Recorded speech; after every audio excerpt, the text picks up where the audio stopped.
Hello दोस्तों, मेरा नाम आमिश है और आज मैं वीडियो बनाऊंगा रेशोज़ के ऊपर। ये बेसिकली शॉर्ट वीडियो होगी और ये काइंड ऑफ इंट्रोडक्शन है रेशोज़ के ऊपर। इसके ऊपर और वीडियोस मैं बनाऊंगा जो कॉम्प्लेक्स क्वेश्चन होंगे। तो सो लेट्स बिगिन। तो पहले हम देखते हैं कि रेशोज़ होती क्या हैं। तो बेसिकली रेशो एक वे है जिसमें हम लोग क्या है कि टू सेट्स ऑफ क्वांटिटी को कंपेयर कर सकते हैं। कि जिस तरह एक क्लास में नंबर ऑफ स्टूडेंट्स हैं, तो उन्हें हम कंपेयर कर सकते हैं कि इतने परसेंट बॉयज़ हैं, इतने परसेंट गर्ल्स हैं। ये बेसिकली कंपैरिजन के लिए यूज़ होती है रेशो। अच्छा, ये जो थ्री फॉर्म्स ऑफ रेशोज हैं, इसका मतलब ये है कि तीन तरीके हैं रेशोज को लिखने के लिए। एक है ये थ्री टू, जिस तरह कोई नंबर और आगे टू लगा देना, जिस तरह three two four, two two three. एक सेकंड वे ये है कि थ्री कॉलन फोर, इसका भी मतलब होता है थ्री टू फोर। और थर्ड वे ये है कि एज अ फ्रैक्शन, यानी कि थ्री बाय फोर। बेसिकली जो कॉलन होता है ये बेसिकली इसका मतलब होता है कि एक नंबर दूसरे नंबर से डिवाइड हो रहा है। जो पहला नंबर होगा ना, जिस तरह यहाँ पे है थ्री, तो थ्री न्यूमरेटर होगा। और जो दूसरा नंबर है जिस तरह यहाँ पे फोर है, जो टू के बाद आता है या जो कॉलन के बाद आता है, वो डिनोमिनेटर होगा। और थ्री का इस केस में थ्री का मतलब ये है कि थ्री पार्ट्स, फोर का मतलब ये फोर पार्ट्स। ठीक है। अब हम देखेंगे प्रैक्टिस क्वेश्चंस। तो पहला क्वेश्चन ये है कि ये वैल्यू दी हुई है, a is equal to 10 and b is equal to 5.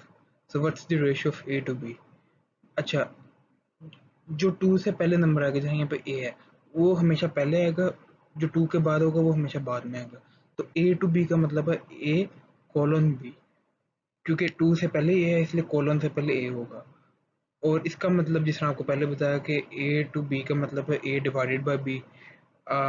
और जो टेन ए है वो 10 है, तो इसलिए B, A divided by B का मतलब है 10 डिवाइडेड बाई 5, क्योंकि 10 जो है वो ए और बी 5 है। इससे हम सिंप्लीफाई करेंगे तो 10 डिवाइडेड बाई 5 2 to 1 होता है।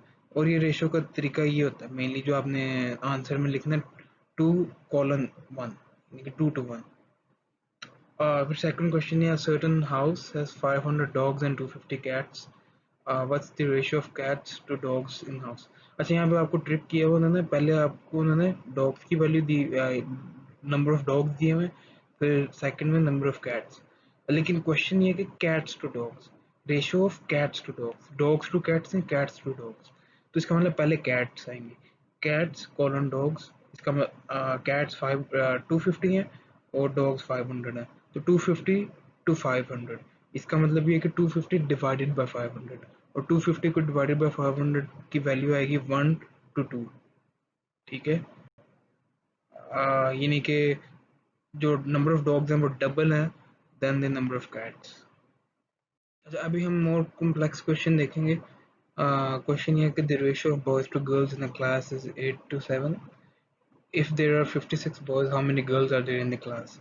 अच्छा, ratio of boys to girls, तो बॉयज कॉलन गर्ल्स 8 to 7।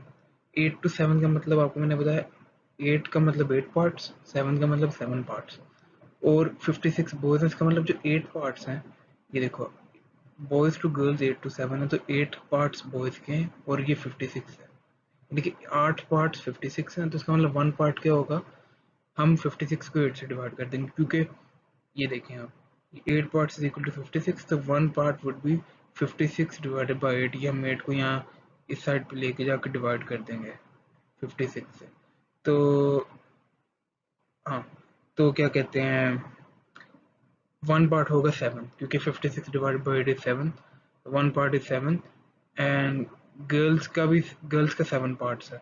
ये हम यहाँ पे देखेंगे, गर्ल्स का 7 पार्ट है, और girls is 7 parts, so 7 times 7 would be 49 girls. क्योंकि ये आप देखो, 1 पार्ट 7 है, ठीक है, 1 पार्ट 7 है, और गर्ल्स के 7 पार्ट्स हैं। 1 part is 7 and girls के 7 parts हैं, तो 7 times 7 49 girls होगा। Total number of girls is 49। अच्छा, अब हम देखेंगे proportionality question which is similar to ratio question. ठीक है। अब पहला क्वेश्चन ये है कि Jack makes 14 donuts in 6 hours, how many donuts can he make in 15 hours. अच्छा, सिंपल वे है, क्रॉस मल्टीप्लिकेशन यूज करना है।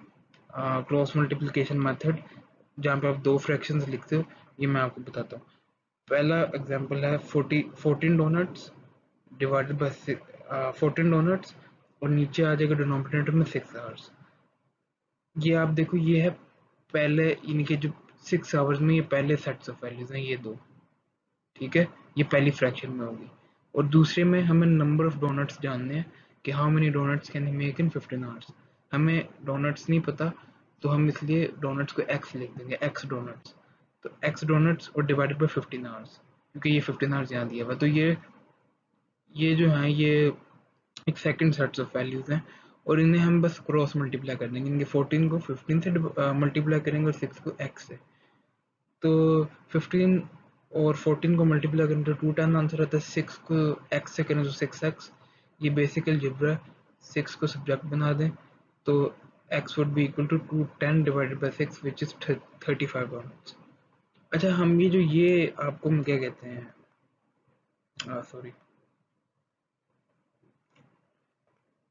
जो आपको ये दी हुई है ना फ्रैक्शंस, ये आप यूं भी लिख सकते हो कि ऊपर 6 आवर्स आ जाए, नीचे 14 मिनट्स आ जाए, लेकिन फिर सेकंड सेट ऑफ फ्रैक्शन यानी कि सेकंड फ्रैक्शन के लिए भी आपको टाइम ऊपर लिखना पड़ेगा और नंबर ऑफ डोनट्स नीचे, कि जैसे हम फिर उल्टा करके भी लिख सकते हैं कि जहाँ 6 hours divided by 14 donuts is equal to 15 hours divided by x donuts, ठीक है।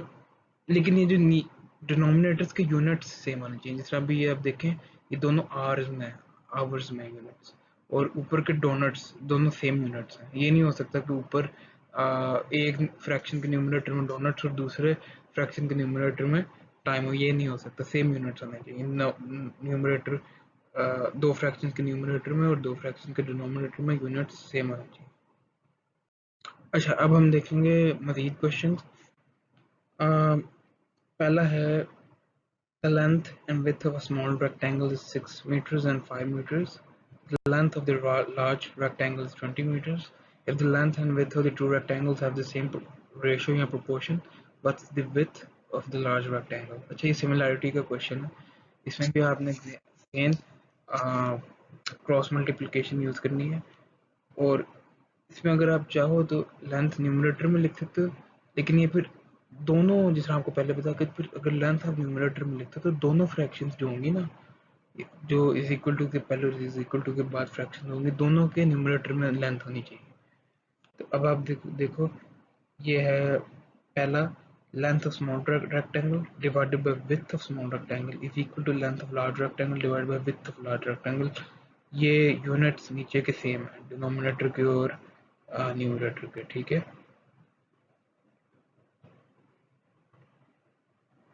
अच्छा, अब लेंथ ऑफ स्मॉल रेक्टेंगल थी 6 मीटर्स, ये 6 हमने यहाँ लिख दिया। Length width of small rectangle थी 5 मीटर्स, ये 5 हमने इधर लिख दिया। बस सब्स्टिट्यूट करें, is equal to length of large rectangle थी 20 मीटर्स, 20 मीटर्स ऊपर आ गए। नीचे हमें फाइंड करनी है विड्थ ऑफ लार्ज रेक्टेंगल, जो हमें नहीं पता, तो इसलिए x होगी वो, और इसे हम क्रॉस मल्टीप्लाई करेंगे तो 5 टाइम्स 20 वुड बी 100 और 6 times x would be 6। x को सब्जेक्ट बनाएंगे तो 6 जाके 100 से डिवाइड हो जाएगा, तो 100 डिवाइड बाई 6 इज 16.667 मीटर्स। और हम इसे अगर राउंड करें टू 3 सिग्निफिकेंट फिगर्स तो ये हो जाएगा 16.7 मीटर्स, ठीक है। दोस्तों, थैंक यू फॉर वॉचिंग। आज के लिए इतना ही। चैनल को लाइक कर देना, सब्सक्राइब कर देना, और बेल आइकन पर क्लिक करके कमेंट भी कर देना कि अगली वीडियो किस टॉपिक को बनाऊं। Take care, see you.